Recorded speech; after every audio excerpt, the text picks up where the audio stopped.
Welcome back to the Deacon Hoover Radio Network. This is Adam, your host. But with me, as always, is the star, Alex Deacon himself, the Deacon of Real Estate. Alex, how are we doing, sir? Thank you. I'm doing fine. Where's my coffee? Here's a tumbler. It's empty. Damn it. I should have brought the cup in. Yeah, you should have, since I am the star. So you are the star. I'm hello. slacking. Next time, I'll make sure you only have red M&Ms too. Okay.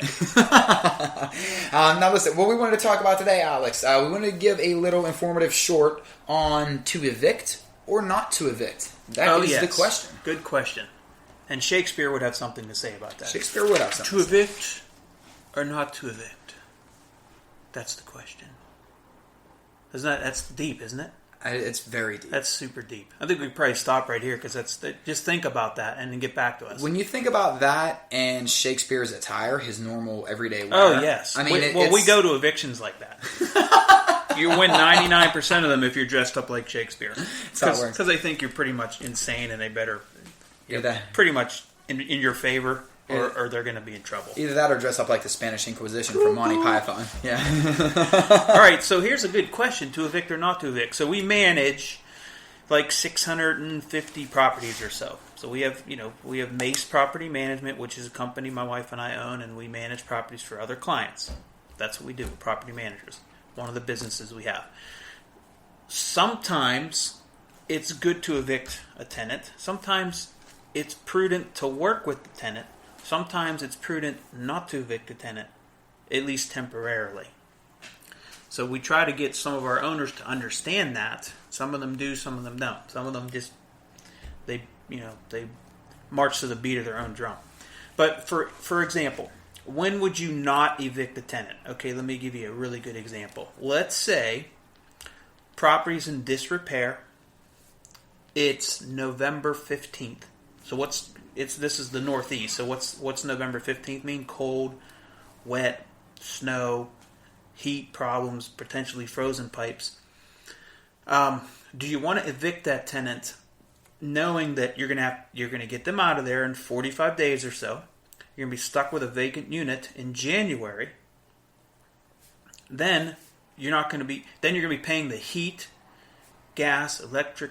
You're gonna be paying all those bills. Right? It just starts to add up, yeah. Then you have to invest $10,000 into the unit because it needs rehabbed. So no one's going to rent it the way it is. So with that being said, sometimes it's better off to try to work some sort of payment plan, pretend like that you're going to work with that tenant, okay? You can possibly start an eviction, right? You don't necessarily have, and you can win the eviction, but you don't necessarily have to go for possession right then and there. It's a fine line, and it depends on it depends on the tenant also. This is where every scenario could be different. Yes, and it depends on your financial wherewithal right now. I mean, if you don't have $10,000 to rehab the unit, then just let that tenant work with the tenant. Try to get as much rent as you can from them until you get through the winter, February-ish, March, while you're saving up some money to rehab the apartment. So to evict or not to evict really depends on not just the tenant. It depends on the property, condition of the property, how much money you have set aside to rehab that property, get the proper tenant in there. It's not just a matter of if they're not paying the rent, then I'm going to evict them. It's a lot of intangibles. You have to think outside the box because by being, bullheaded and evicting, you could hurt yourself more than help yourself. Okay. Secondly, if it was the dead of summer, and you have the wherewithal to rehab that apartment, boom, I'm evicting that tenant now, like yesterday. Okay? Like yesterday. It's just the way it has to be. So we have some owners who, they're hesitant to evict because they want to be nice, or maybe they don't have the money to do so. But if it's in the dead of summer, and even if you don't have the money to evict them, so what? Right. Get rid of them. They're just using your property. They're not paying rent. You're not going to have to heat the property over the summer. Get them out of there. They're not paying. They're not sticking to their payment plan. Don't mess around. Get them gone. Period. When do you work with somebody? So you either evict or you don't evict, right? I mean, it's not clear, cut, and dry. It's never like that. But standard procedures should be you have enough in your reserves that you can fix any apartment that's coming vacant, and you have enough.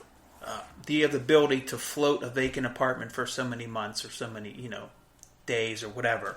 But you want to evict somebody when they're not paying by the 30th and they have no intentions of paying. They haven't set up any sort of payment plan. By the end of that month, nothing's come in, maybe even before that, a couple weeks before the end of the month. Then start the eviction process. It's always good to start it. When you start it, it tells the tenant that you're serious. They get something in the mail from the magistrate and it says, hey, you have a court hearing this date. I'll tell you what, when they get that letter, then they know you're serious, and half the times, to maybe more than that the tenant will start to make payments. Now, there are certain ways that you need to collect that money and account for it that has to do with the eviction process in itself, and that's a whole different. That's where we'd get maybe a good real estate attorney who does evictions for us to come in and talk about that. Gotcha. So yeah, it's not evict, it's not don't evict. It's a gray area. It depends. On the long version of this, we're going to go into what type of payment plans you can set up, what different methods or methodologies I have of working out something with the tenant that can actually be to your benefit in the long run. I mean, more money in your pocket over the next 2 or 3 years versus put a little interest on it. Yeah, I mean it's only being fair to the tenant. Mm-hmm. So you're spreading out their their deficit over maybe a couple years. Right. So we'll go into that.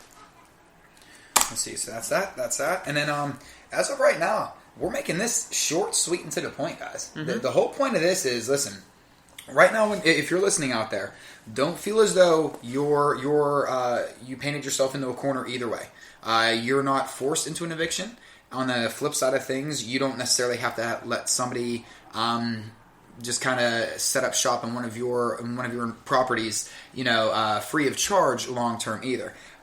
It's a very gray area, and Alex is going to go into that gray area in a very deep manner in our long form version. Super deep.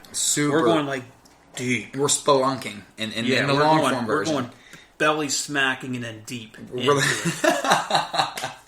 So here, guys, here's what you want to do. Please go to dhrea.com/learn. You're going to have the full version of this.